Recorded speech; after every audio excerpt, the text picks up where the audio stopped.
Hoje nós vamos denunciar nós mesmos, os comunistas, porque nós estamos errando muito feio. Para quem não sabe, nós fazemos parte do Partido Comunista Brasileiro Revolucionário, o PCBR. A Chapecó Crítica é um dos trabalhos coletivos desenvolvido pelo nosso núcleo aqui do oeste de Santa Catarina. E o nosso comitê central, o CC do nosso partido, acumulou tantos erros que conseguiu perder o maior propagandista da história recente do Brasil, o Jones Manoel. Muitos camaradas, principalmente do Sul e de São Paulo, parecem incapazes de aceitar que esse jovem pernambucano, negro, nascido na favela da Borborema, consegue realizar um trabalho de comunicação muito melhor do que todo o nosso CC junto. Mas em vez de aprenderem com o trabalho do Jones e melhorarem o próprio trabalho, o CC tentou assumir o controle das redes dele. Queriam eles administrar o canal Farol Brasil, sendo que eles nunca conseguiram construir canais de comunicação eficientes. Por isso nós faremos essa crítica de forma pública. É assim que os comunistas devem agir. Isso não é sinal de fraqueza, é um princípio e uma obrigação de quem está comprometido com uma luta coletiva coerente e não apenas com a preservação da sua própria panelinha de apoiadores. As discordâncias acontecem, às vezes as pessoas discutem, ficam magoadas, rompem relações, mas mesmo assim conversar e enfrentar os problemas é sempre mais eficiente do que fingir que eles não existem, como fazem os partidos burgueses e aburguesados. Hoje existem mais de 30 partidos comunistas no Brasil, todos resultantes de rachas, de rachas, de rachas. O PCBR nasceu de uma ruptura recente com o PCB, ocorrida no final de 2023, como consequência de perseguições internas, direções isoladas e afastadas da base, e do completo fracasso político e organizativo do partido anterior. Nunca elegeram ninguém, nunca tiveram nenhuma relevância no movimento sindical, estudantil, a luta por moradia, nada. Tanto no partido antigo quanto no novo, o Jones estava trazendo uma enorme quantidade de pessoas para o partido. Muitos núcleos chegaram a ter filas de recrutamento que duravam meses e nós nunca encontramos alguém querendo entrar no PCBR porque considerava que o Comitê Central estava fazendo um grande trabalho ou porque tinha identificado no nosso programa partidário uma elaboração particularmente extraordinária. As pessoas procuravam o partido porque tomaram contato com os trabalhos locais de algum núcleo ou porque tinham conhecido Jones, assistido seu trabalho e sido convencidas e radicalizadas por ele. Diante disso, o Comitê Central deveria ter colocado essas pessoas para dentro do partido, formado esses novos militantes e organizado sua atuação política. O partido deveria funcionar como uma espécie de departamento de recursos humanos da Revolução, criando postos de militância, identificando as capacidades dos recrutas e mostrando como cada pessoa pode se integrar e colaborar na luta de classe. Mas em vez disso, o partido deixou essas pessoas na fila até muitas desistirem. Preferiu perseguir o Jones até tornar sua permanência no partido insustentável, assim como de outras centenas de militantes que saíram do partido nos últimos meses. O comunismo não significa socializar absolutamente tudo, significa socializar os meios de produção. Da mesma forma, o centralismo democrático não significa o partido controlar tudo, mas essa, porém, parece ser a concepção do nosso secretário, Gabriel Lazari, que infelizmente se espalhou lentamente pela direção do partido. Ao que nos parece aqui debaixo, eles acham que o trabalho de agitação e propaganda realizado por cada militante precisa estar permanentemente controlado por algum dirigente partidário supostamente iluminado, que acredita ter lido os livros certos, que acredita ter encontrado a linha política mais pura e elaborado o programa mais perfeito. Em vez de pensar nas centenas de pessoas que estão saindo do partido devido aos erros óbvios do Comitê Central, devido à censura no jornal, inclusive nas nossas tribunas e debates internos, eles preferem dizer que o problema são esses militantes indisciplinados que estão reclamando, enquanto continuam atacando o trabalho do Jones.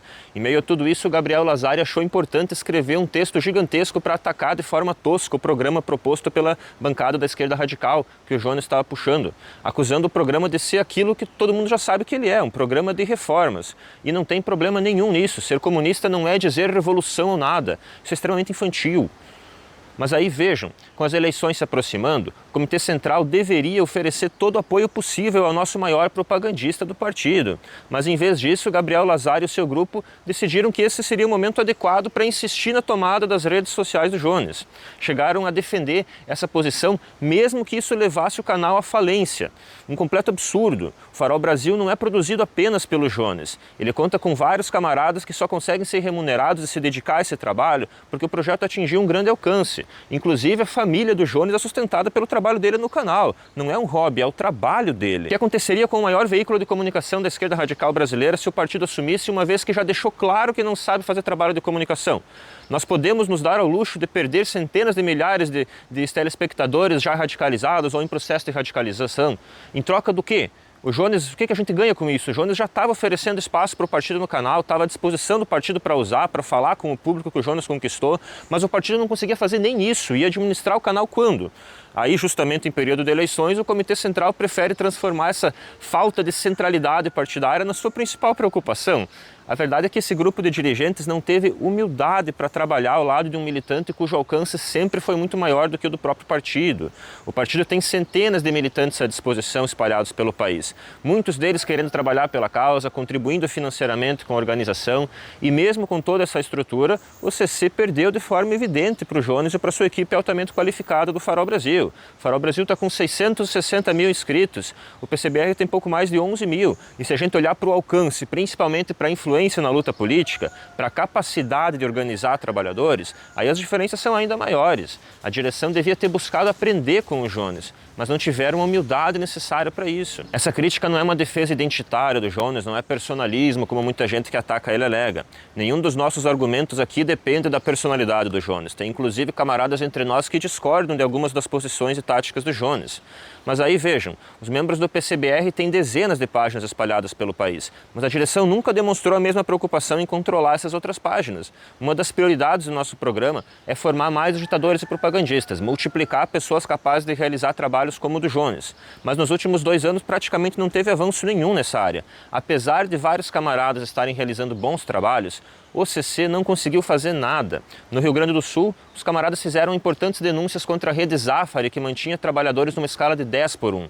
No Pará, o camarada Matheus Leal faz um trabalho de propaganda muito qualificado nas redes sociais. Nós, aqui no interior do interior, temos conseguido bons resultados com a nossa tática de jornalismo local. Temos muitas boas experiências pelo partido em muitas áreas, mas todos esses trabalhos foram ignorados pelo Comitê Central. A direção também ignorou a segurança do Jones, ele viaja pelo Brasil inteiro, exposto publicamente, e o partido pouco se importava. Nós mesmos já tivemos vários casos de militantes em risco de morte aqui no estado e o Comitê Central não fez nada, muitas vezes sequer respondeu os nossos repasses. Nosso núcleo então construiu um fundo emergencial de segurança, algo que o próprio CC não possui, mas chegaram a aprovar auxílio financeiro para estudantes, enquanto recusaram auxílio semelhante para militantes perseguidos. O CC também não tentou aproveitar o trabalho do Jones, ele podia fazer muita coisa viajando pelo país, mas ignoraram todo esse potencial. Até a candidatura dele foi tratada como algo muito secundário. Quando ele saiu do partido, integrantes do partido chegaram a dizer que não responderiam imediatamente porque estavam ocupados com o movimento estudantil, com o Conubes. Como uma direção com essa postura pretende conduzir uma organização num momento revolucionário? Como pretende dirigir uma revolução se não consegue sequer impedir o vazamento de documentos internos? Esse nível de amadorismo coloca em risco a vida de centenas de militantes. E aí vejam quem são esses dirigentes do nosso Comitê Central. Em grande parte são integrantes da antiga União da Juventude Comunista, a maioria vindas de universidades de capitais e grandes cidades do Sudeste, Sul e Centro-Oeste. Muitos só têm experiência política dentro do DCS e nunca buscaram compreender os interiores do país, as diversidades regionais, as dificuldades específicas da luta de classes em cada localidade. Durante anos nós enviamos relatórios explicando os nossos problemas, explicando os problemas que víamos no partido, propondo soluções, nos oferecendo para fazer as coisas, e a resposta era sempre a mesma: esperem e confiem na direção. Mas com o passar do tempo foi ficando evidente que os dirigentes estavam perdidos, que eles não sabiam o que fazer. A direção organizou uma campanha para arrecadar R$200 mil para financiar a atuação no movimento estudantil. Também destinou milhares de reais para construir uma sede partidária. Enquanto isso, a luta sindical, que foi definida no próprio programa do partido como prioridade, permaneceu em segundo plano.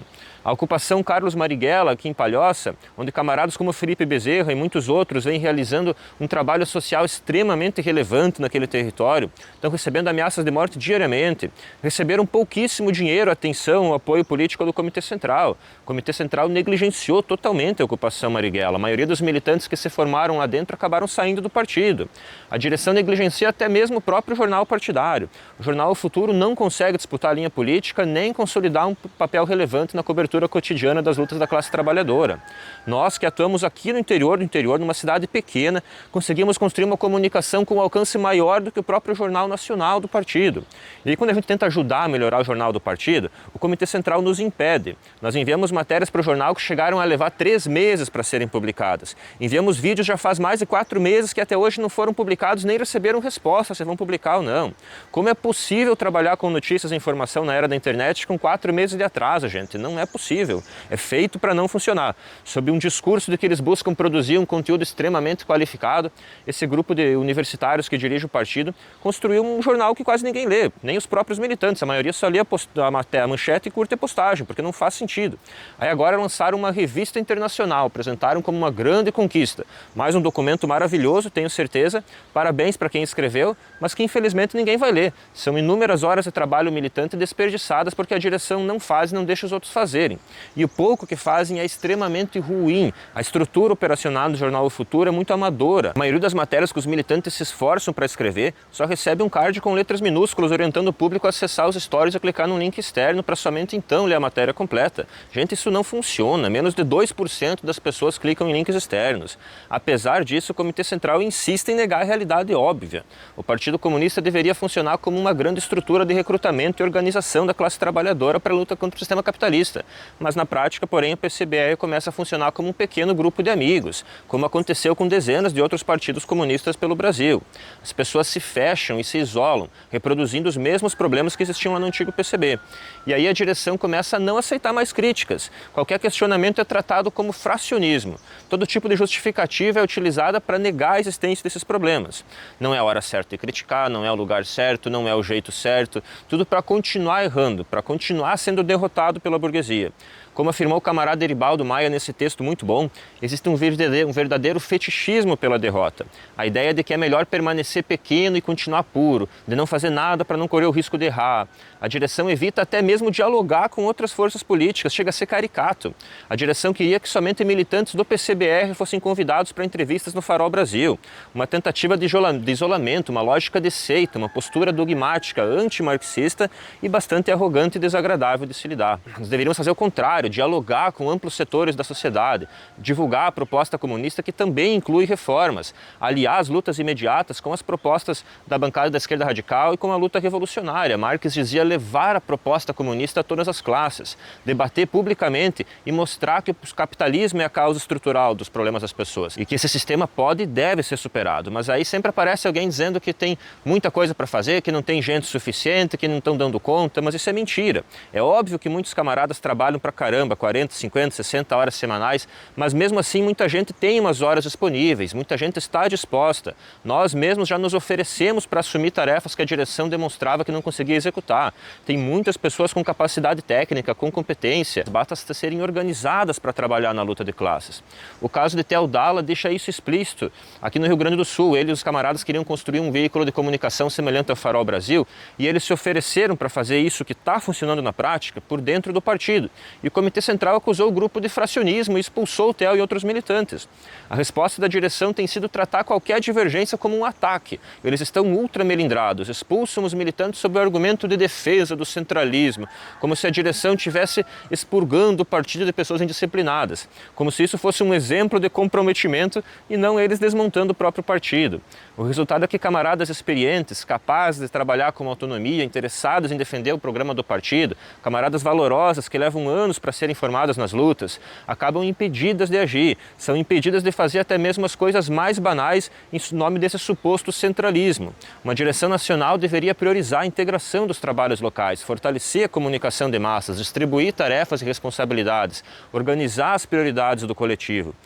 Seu papel deveria ser ampliar a capacidade de ação da militância. E para isso a direção não precisa agir como dona da verdade, não precisa ser uma fiscal da militância, não precisa se portar como uma autoridade acima do partido, não precisa impor um controle dogmático interno, como se o maior problema do PCBR fosse a falta de centralismo e não a nossa pouca relevância política. E também não deveria desperdiçar tempo escrevendo textões supostamente brilhantes que quase ninguém lê e que servem apenas para alguns militantes se sentirem intelectualmente superiores. Isso é só massagem de ego, produz pouquíssimo avanço na elevação da consciência da classe trabalhadora.